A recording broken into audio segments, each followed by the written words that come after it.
Let's go through the steps to solve this inequality, which is not in its nice factored form. It's a second degree inequality. In other words, a non-linear inequality. Linear would be first power. This is the highest power of 2. Step 1, we move everything to the left side and we factor the left side. The other side will be 0. So when we factor, after we move the negative 15 over, we get x minus 5 times x minus 3 is greater than or equal to 0. We'll come back to step 1 later. Step 2, you set each of the factors equal to 0 and you solve for critical numbers. The real value x's you get from doing this, the ones that have no i's, will be your critical numbers. So x equals 5 and x equals 3. Now we're going to do steps 3, 4, and 5. 3 is to partition the number line with the critical numbers. 4 is to find the sign of each of the factors in step 1, that's x minus 5 and x minus 3, find the signs. And step 5 is to figure out the sign of the product, the multiplication of these factors. So here's our x number line. Our critical numbers are 3 and 5. And we put the 3 on the left, the 5 on the right, because 3 is smaller. Now let's write our factors from step 1, parenthesis x minus 5 times parenthesis x minus 3. Now, let's put parentheses in each of the regions, and then we'll check what the sign is for each region, and then below the arrow, we'll put the product sign for each of the factors. First, choose a value to the left of 3. A good value to choose in this region would be 0 because it's so easy to work with. 0 minus 5 gives you a negative answer in the first factor. 0 minus 3 gives you a negative answer in the second factor. A negative times a negative when we multiply gives us a positive. In the second region, we get a negative. Oh, let's see, what value should we choose between x equals 3 and x equals 5? How about x equals 4? Plug it in for x in the first factor, you get a negative. Plug it in for the first factor, x equals 4 minus 3 will give us a positive. So we have a negative times a positive gives us a negative.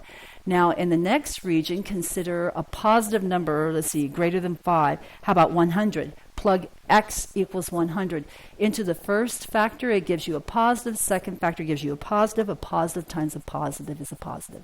So we see the different signs for the product of two factors below the arrows in each of the regions. Step 6, we're going to shade the region that makes step 1 true.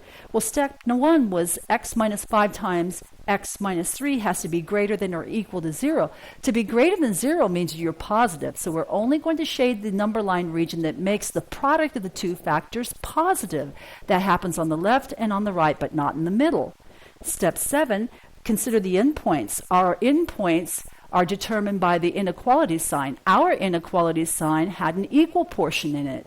That indicates that we are going to include our endpoints with boxy brackets. So go back up and draw your boxy brackets on your endpoints 3 and 4. And make sure they're pointing in the right direction. A boxy bracket pointing to the left on 3, a boxy bracket pointing to the right on 5, because that's the direction of the shading. Then step 8, our conclusion. The graph is the picture that we just did. It's an x-axis with a 3 and a 5 and the shading with the boxy brackets. The interval notation will be easy to make by just looking at the quick graph here. It's the interval from open to negative and from negative infinity to 3 boxy union together with boxy from 5 to infinity. The boxy meaning we include the 3 and the 5. And then set notation, curly set bracket, all the values of x such that x is less than or equal to 3 union together with x greater than or equal to 5. That describes the two shaded regions in the graph.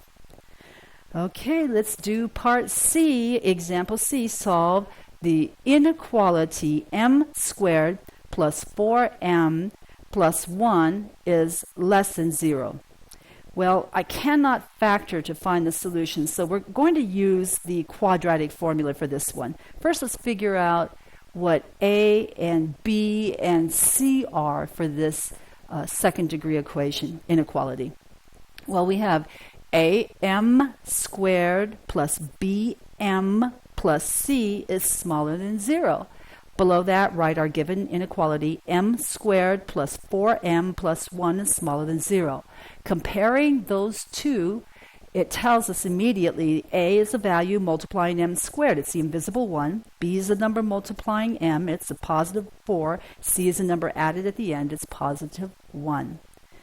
Now write the quadratic formula in forms of m. M equals negative b plus or minus the square root of b squared minus 4ac all over 2 times a. Now plug in the values. M equals negative 4 plus or minus the square root of 4 squared. Well, first I'm going to put parentheses before I put the numbers in. That just keeps me honest here. Put the 4, 4, 1, 1, 1. Now simplify negative 4 plus or minus the square root of 12 over 2. Now let's simplify the square root of 12. The perfect square factor inside of 12 is 4. So factor out the square root of 4. So we have negative 4 plus or minus the square root of 4 times the square root of 3 over 2. That's because 4 times 3 is 12.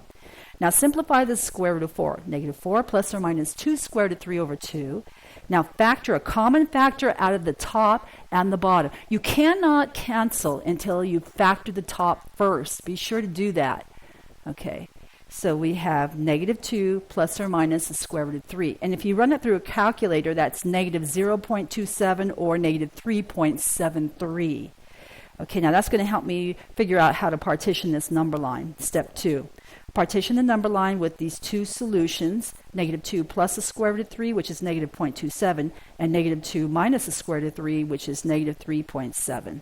So we're going to write X number line and bust it up with these two critical numbers. That's step 3. Step 4, we're going to find the sign of each factor in each of these three regions, and then step 5, we're going to find the sign, positive or negative, of the product. Okay, so when we do this, let's move ahead. We're lagging here. Here's my number line, and here are my factors. Okay, I'll just stop it there. We'll talk about it. Okay, we have a negative. Now, you can't factor it, so just choose a value smaller than negative 3.73. Plug it in like negative 100. Put it in there and figure out that your entire m squared plus 4m plus 1 is positive in the first region, negative for values in the middle, positive for values to the right. Okay, now since the step 1 wants us to have this expression less than 0, we're only shading the regions that have a negative result. That's the middle region. And then since we have no equal in the inequality sign, we're excluding the endpoints with round brackets. And then we write all of our solutions in graph form, interval form, and set notation.